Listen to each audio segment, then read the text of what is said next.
In a quiet African village nestled between golden savannas and towering baobab trees, honor and reputation were the pillars of life. Every family's name carried weight, and traditions were sacred, dictating the lives of all who called the village home. Among the villagers was Naledi, a young woman whose name meant star. True to her name, she shone brightly with beauty, intelligence, and a heart full of compassion. Her presence was a source of pride for her father, Mbali, a respected but struggling farmer whose fields had seen better days. Mbali had always been a man of integrity, but the recent seasons had been unkind. Failed crops and a disastrous business deal left him drowning in debts. The whispers in the village grew louder, questioning his ability to provide and protect his family's honor. Sefo, Naledi's stepmother, was quick to blame her husband for their misfortune. Sefo had married Mbali for the security she believed his reputation would bring, but now, with creditors looming, her patience had worn thin. In her mind, there was only one solution: Naledi. Sefo saw Naledi not as a daughter, but as a bargaining chip. If Naledi could marry a wealthy suitor, the family's troubles would vanish. Naledi, however, had dreams of her own, dreams of independence and a future far from the village's rigid expectations. But those dreams were a luxury she couldn't afford. The weight of her family's struggles pressed heavily on her shoulders, and Sefo's manipulative words cut deep. One evening, as the sun dipped below the horizon, casting the village in hues of amber and crimson, Dumisani arrived. Dressed in fine clothes and adorned with jewelry that gleamed in the fading light, he exuded an air of arrogance. Dumisani was known in the village as a wealthy trader, but his wealth was matched only by his condescension. His visits to Mbali's household had always been transactional, his interest in Naledi thinly veiled by his desire for control. With a smug smile, Dumisani made his offer. He would clear Mbali's debts in exchange for Naledi's hand in marriage. Sefo, eager to escape her predicament, quickly supported the proposal, painting Dumisani as the family's savior. But Naledi remained silent, her heart pounding as her mind raced. She remembered how Dumisani had once humiliated her father in public, mocking his failing farm. The thought of marrying such a man filled her with dread. Sefo's eyes bore into Naledi, her voice sharp and insistent as she urged her to accept. But Naledi, despite the fear and pressure, refused to give in. She despised Dumisani, not just for his arrogance, but for what he represented, a life of submission and the loss of her identity. As the room fell into an uneasy silence, Naledi knew her decision would not only shape her future, but also determine the fate of her family's honor. Naledi sat beneath the shade of the ancient baobab tree, her mind swirling with conflicting thoughts. The weight of her family's honor pressed heavily on her chest, threatening to crush her dreams of becoming a teacher. She had always longed for independence, to inspire young minds and make her own way in the world. But with her father's debts piling up and the relentless scrutiny of the village, those dreams felt farther away than ever. Her thoughts drifted to Sefo, the village blacksmith. Sefo was humble, hard-working, and kind, though his modest means made him a subject of ridicule among the wealthier villagers. Naledi recalled the day he'd helped her repair a broken family heirloom, a small wooden carving passed down from her late mother. Sefo had worked with meticulous care, his strong hands crafting something beautiful from the shattered pieces. His warmth and quiet humor had eased her heart that day, and since then, they had shared an unspoken connection, exchanging shy smiles and lingering glances during chance encounters in the village. As the sun began to set, casting long shadows across the village, Naledi returned home, only to be greeted by Sefo's sharp voice. Her stepmother's patience had run out. "Naledi," Sefo hissed, "do you think your foolish dreams matter more than this family's honor? Do you not see the shame your father carries every day because of his failures?" Naledi clenched her fists, her stomach twisting with anger and sadness. "Father is not a failure," she replied, her voice trembling. He's worked harder than anyone to provide for us. Why must I sacrifice my life for something that isn't his fault? Sacrifice? Sepho's laugh was cold and bitter. You think this is about you. This is about all of us. Dumisani is offering salvation, and you would spit in his face out of childish pride. You will marry him, Naledi, or you will bring this family to ruin. Naledi shook her head, tears welling in her eyes. I will not marry Dumisani. I'd rather... You'd rather what? Marry a beggar? Sepho cut her off, her voice rising. Is that what you want? To shame us further by choosing some useless pauper over a man who can save us? Naledi opened her mouth to retort, but stopped. An idea had struck her. A dangerous, reckless idea that might be her only escape. I will marry Seifu, she declared, her voice steady despite the storm raging inside her. Sepho froze, her eyes narrowing. What nonsense are you spouting now? I will marry Seifu, Naledi repeated. He is a good man, and he will treat me with respect. I will not marry Dumisani, no matter how much wealth he flaunts. Sepho's laughter was cruel and mocking. You think a blacksmith can save this family? His wealth is less than the dust on Dumisani's shoes. You're a fool, Naledi, and you'll regret this. Naledi's heart raced, but she refused to back down. She knew what she was risking, her future, her reputation, and perhaps even her relationship with her family. But the thought of a life with Dumisani was unbearable, and she could not betray herself.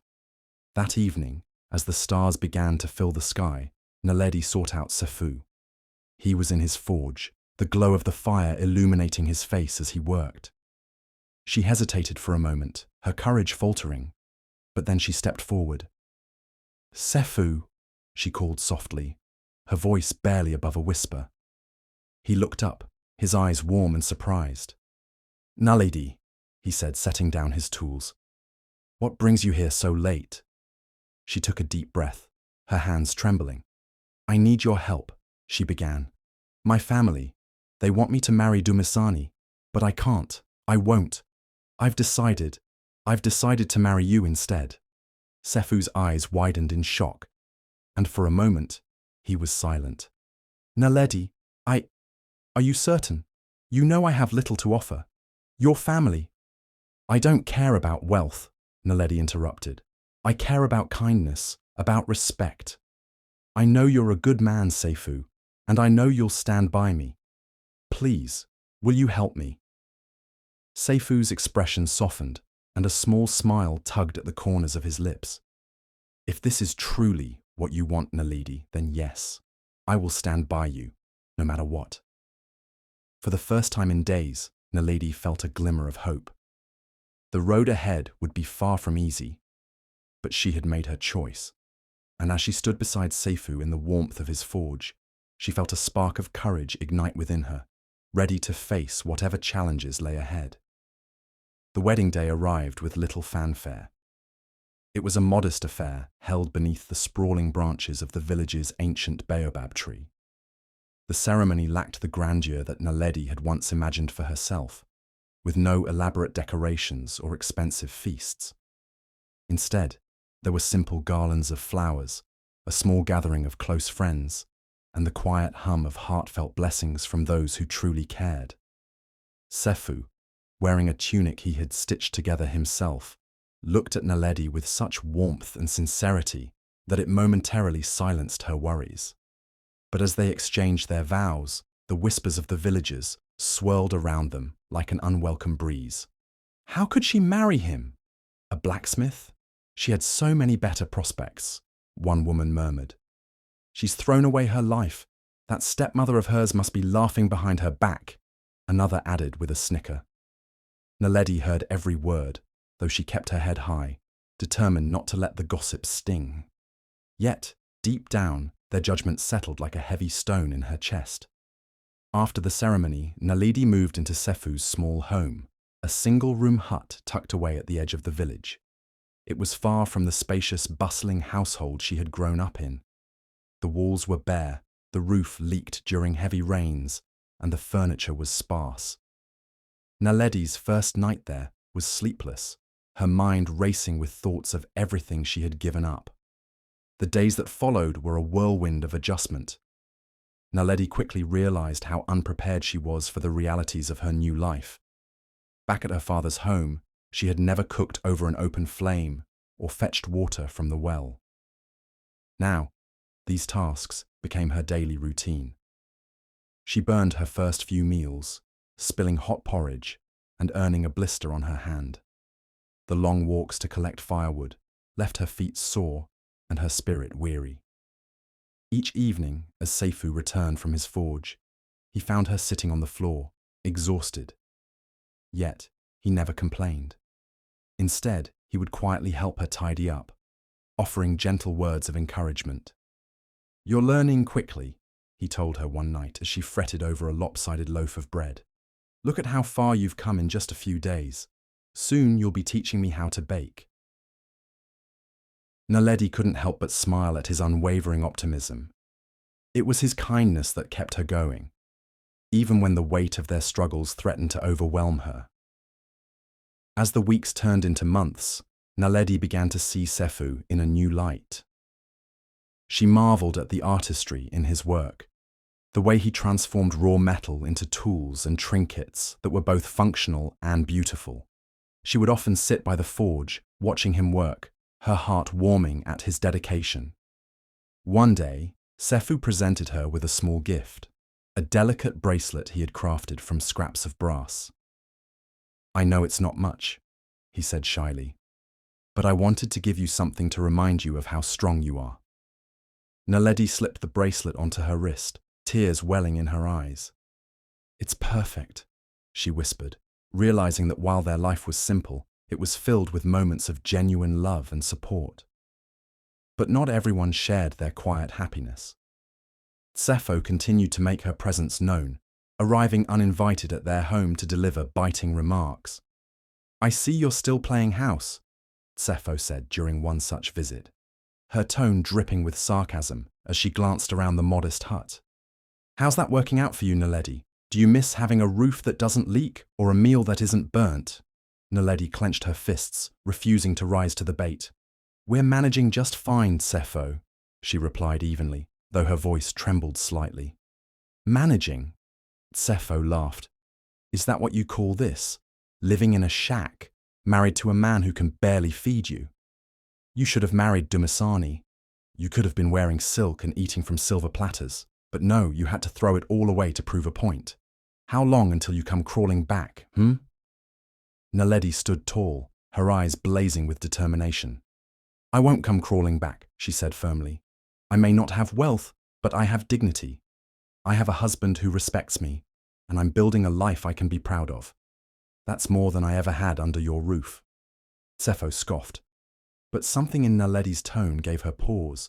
She left without another word, though her smug expression lingered in Naledi's mind.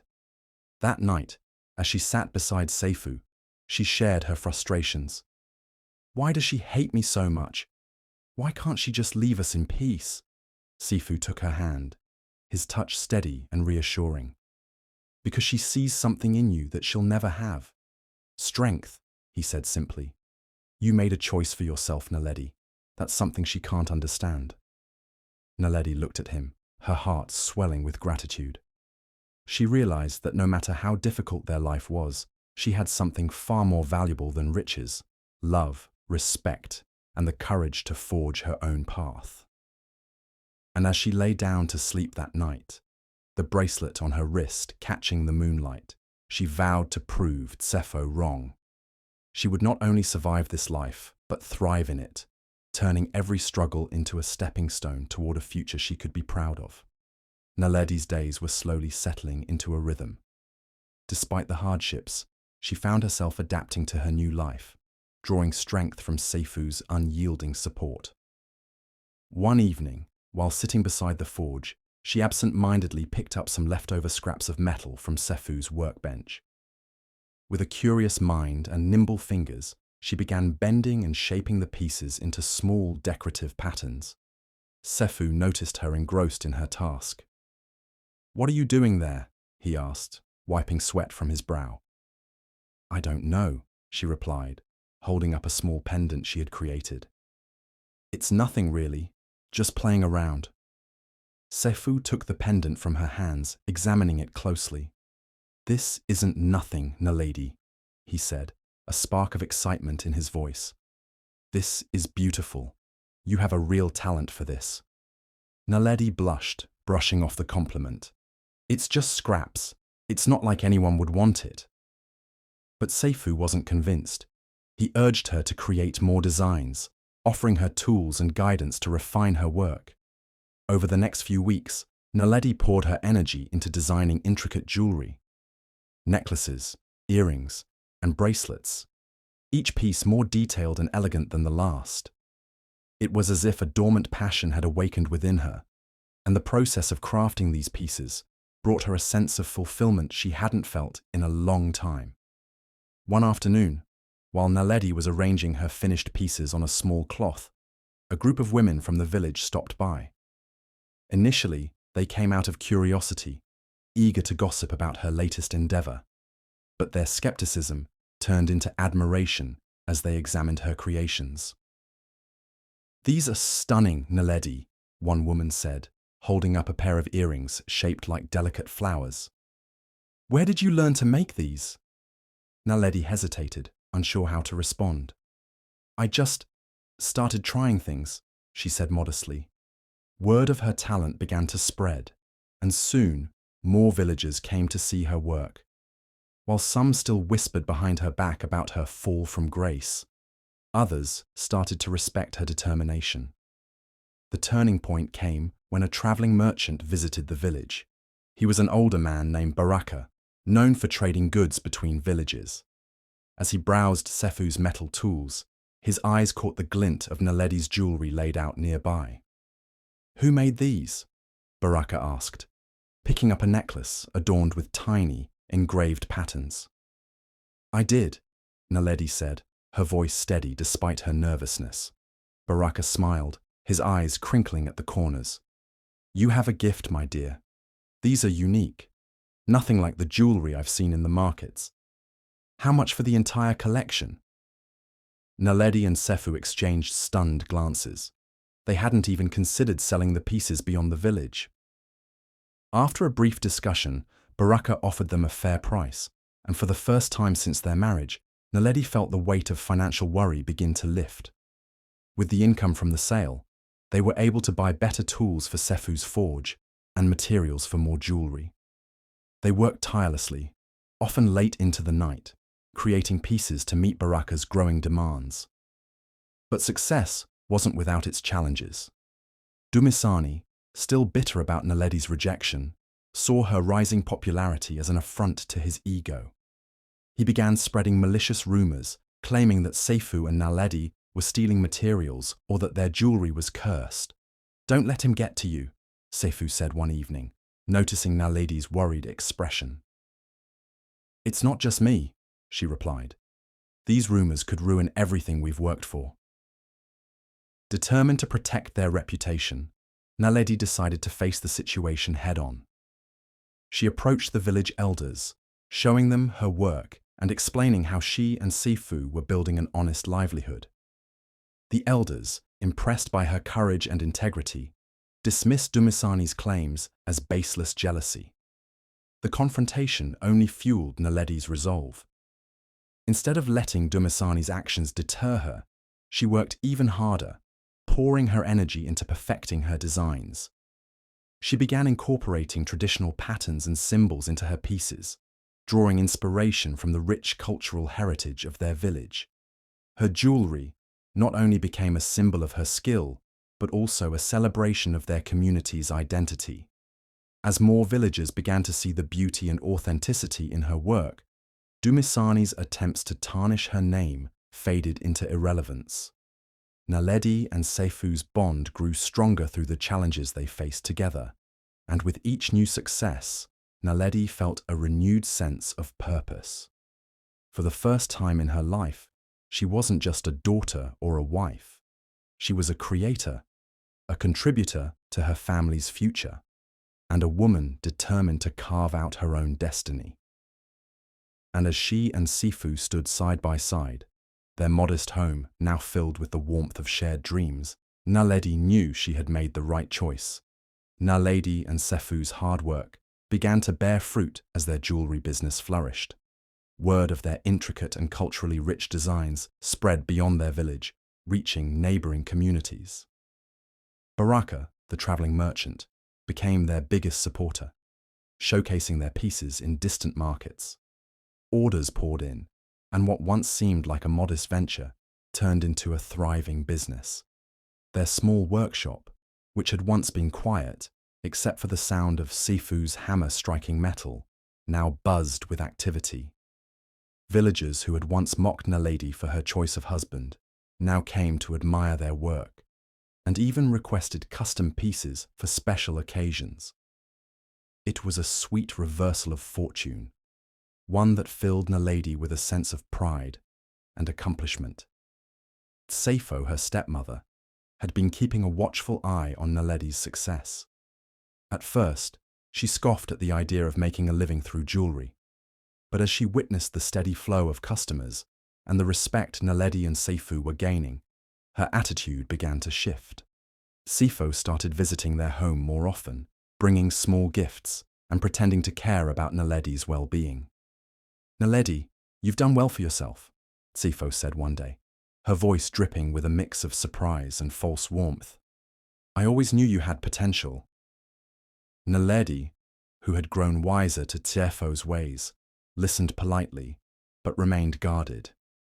She knew her stepmother's sudden change of heart wasn't out of genuine love, but rather a desire to align herself with their newfound success. Meanwhile, Dumisani's life took a turn for the worse.